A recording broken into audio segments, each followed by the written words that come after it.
กองบัญชาการทหารเมืองหาดไซฟงได้วางทิศทางคาดหมายในปี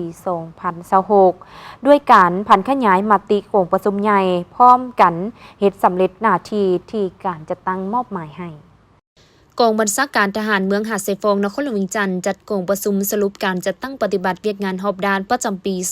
2025 และได้วางทิศทางแผนการปี 2026 ประจำวันที่ 18 ธันวาคม โดยการเข้าร่วมของท่านธนงศิลป์แสงพะวงศ์ประธานคณะกรรมการปกครองเมืองหาดไซฟงท่านพันโทบุญทมไสสังทองห้องของการเมืองกองบัญชาการทหารนครหลวงวิงจันทร์ท่านพันโทหล่อนล่าบาสีวงศ์หัวหน้าการเมืองกองบัญชาการทหารเมืองหาดไซฟงได้รายงานบทสรุปการจัดตั้งปฏิบัติเวียกงานรอบด้านประจำปี 2025 ที่ทั้งปี 2026 ในการจัดตั้งปฏิบัติมติ 6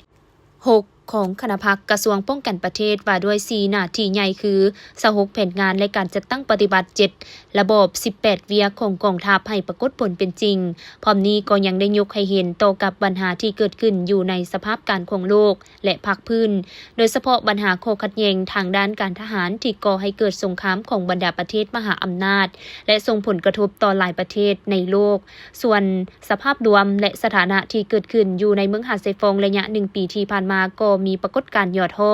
ทั้งสังคมหลายอย่างโดยเฉพาะปัญหาการลักงัดแงะโซโกงเอาทรัพย์และทรัพย์สินสินทรัพย์สินของพลเมืองรวมทั้งการค้าขายสิ่งเสพติดและอื่นๆที่ก่อให้เกิดผลเสียหายทางด้านทรัพย์สินอย่างลวงลายและเกิดมีการฆาตกรรมเช่นลักทรัพย์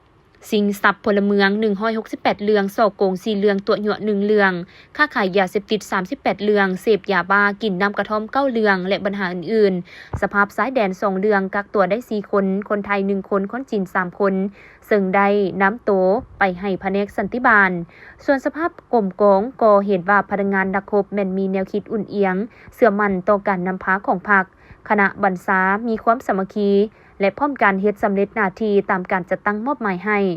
และก็ได้พร้อมกันสุ่มใส่นำพาจัดตั้งปฏิบัติเวียกงานรอบด้านตามหน้าที่และแผนงานของกระทรวงก็คือกองทัพวางออกเพื่อให้ไทยสภาพอยู่เมืองหาดไซฟงมีความสงบปลอดภัยไปเคียงคู่กับการสร้างแผนงานหันพนักงานลงก่อสร้างหักฐานการเมือง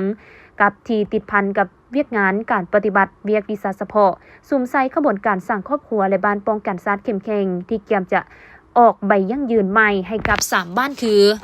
บ้านปากว่าดงโพนแฮบ้านทินตมจำนวน 1,130 ใบ